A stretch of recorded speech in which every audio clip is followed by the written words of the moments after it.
ने हिमालय का उत्कर्ष गौतम बुद्ध की कर्म भूमि या भूमि भाग्य सा भारतवर्ष, भूमि भाग्य सा भारतवर्ष। भूमि को नमन करते हुए मैं आलोक मौर्य अखंड भारत के निर्माता चंद्रगुप्त मौर्य को नमन करता हूँ। इस भूमि पर जन्म लेने वाले विश्व विजयी सम्राट अशोक को नमन करते हुए विभिन्न संस्कृतियों को एक साथ सम्मान के साथ एक सूत्र में बांध कर रखने की क्षमता रखने वाले भारतीय संविधान को नमन करते हुए मैं राष्ट्रीय ग्रंथ भारतीय संविधान को नमन करता हूँ।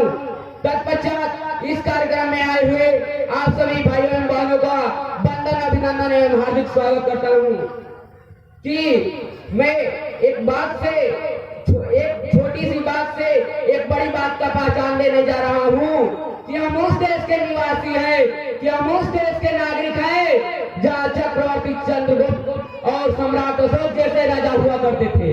कि हम उस देश के नागरिक हैं जहाँ चक्रवर्ती चंद्रगुप्त और सम्राट अशोक जैसे राजा हुआ करते थे। हम उस देश के नागरिक हैं जहाँ महामानव गौतम बुद्ध जन्म लिए थे। कि हम उस देश के नागरिक हैं जहाँ हम उस देश के नागरिक हैं जहाँ डाल डाल पर सोने की चिड़ियों को पाया करते थे। कि हम उस देश के निवासी हैं जहाँ इतिहास लोहे की कलम और पत्थर के पन्नों पर लिखे जाते थे, पत्थर के पन्नों पर लिखे जाते थे। साथियों, इस कार्यक्रम में अपनी सक्रिय भूमिका निर्वाह करने वाले लाल वर्दीधारी सम्राट अशोक क्लब के बहादुर सिपाहियों को मैं हृदय की गहराइयों से सम्मान करता हूँ, जिनकी बदौलत यह कार्यक्रम सफल हो रहा है। साथियों, आज हम महापुरुष की जयंती मना रहे हैं। एकत्रित हुए हैं वे सम्राट अशोक महान दूरदर्शी थे। वे जानते थे कि हमारे विचारों को कुछ तख्ते नष्ट करने की कोशिश करेंगी, इसलिए उन्होंने लोक कल्याण दे रहे हैं सर, जोरदार तालियों से अपना लोक कल्याण नीतियों को छीननी मतलब लोहे की कलम मतलब छीननी और पत्थरों के पन्ने मतलब शिलालेखों पर लोक कल्याण नीतियों को लिखाया, जिसके द्वारा हम आज यहाँ एकत्रित हुए हैं। तथा उन्हीं की लोक कल्याण नीतियों का देन है कि आज हम इतने स्वतंत्रता पूर्वक जी रहे हैं। तथा सम्राट अशोक एक ऐसे राजा थे जो अपने पूरी प्रजा को अपना संतान मानते थे, पूरी प्रजा को अपना संतान मानते थे। साथियों, आप सोच रहे होंगे कि आज इंसान का भरोसा क्यों टूट रहा है। मैं आज आपको एक बात बताना चाहता हूँ कि आजकल जितना इंसान के ऊपर इंसान का भरोसा नहीं है, कि आज जितना इंसान के ऊपर इंसान का भरोसा नहीं है, उससे ज्यादा ताली और चाबी पर है। उससे ज्यादा भरोसा ताला और चाबी पर है। मैं यह बात इसलिए कर रहा हूँ, आप लोग सोच रहे होंगे कि मैं ताला और चाबी की बात क्यों कर रहा हूँ, क्योंकि सम्राट अशोक के इतिहास को वर्तमान में सिर्फ जीके के तौर पर पढ़ाया जाता है, लेकिन लोग इसे पढ़कर आईएएस, पीसीएस, जिला अधिकारी, सचिव बन जाते हैं।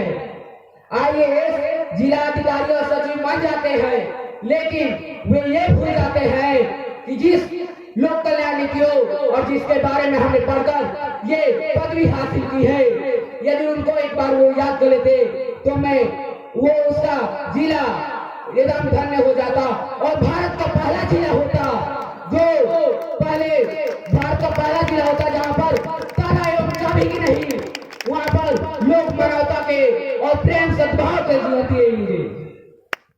भारत की जमीन पर जन्मे महामानव गौतम बुद्ध को भारतीय संस्कृति में पूरे विश्व में आज भी देखने को मिलता है और सर उनकी संस्कृति दुनिया में प्रत्येक हिस्सों में पहुंचाने का कार्य किया तो किसी ने नहीं किया था, वो सिर्फ किए थे तो सम्राट अशोक ने किए थे। आज सम्राट अशोक की देन है कि भारत को विश्व गुरु का दर्जा दिया जाता है, भारत को विश्व गुरु का दर्जा दिया जाता है। साथियों, हकीकत तो यह है कि सच्चे अर्थों में इतिहास पढ़ाया नहीं जाता, क्योंकि सत्य का इतिहास मिलता कहाँ है। क्योंकि सत्य का इतिहास मिलता कहाँ है और फिर क्या इंसान लिखता कहाँ है। घबराना नहीं है। अब हमारे बीच सत्य का इतिहास लाने और सत्य का इतिहास बतलाने के लिए डॉक्टर राजेंद्र प्रसाद की किताबें हमारे मार्केटों में आ चुकी है, जिससे अब हमें महसूस होने लगा है कि अब हमें सत्य का आभास होगा कि सूरज हर शाम को ढल जाता है, कि सूरज हर शाम को ढल जाता है, हर पतझड़ बसंत में बदल जाता है, कि हर पतझड़ बसंत में बदल जाता है। ए मेरे मन, मुसीबतों में हिम्मत न था, क्योंकि सम्राट अशोक हीरा तराश कर लाता है, हीरा तराश कर लाता है। आज यह टोरंटो की धरती पर बना अशोक स्तंभ हम सब के लिए प्राणवायु दे रहे।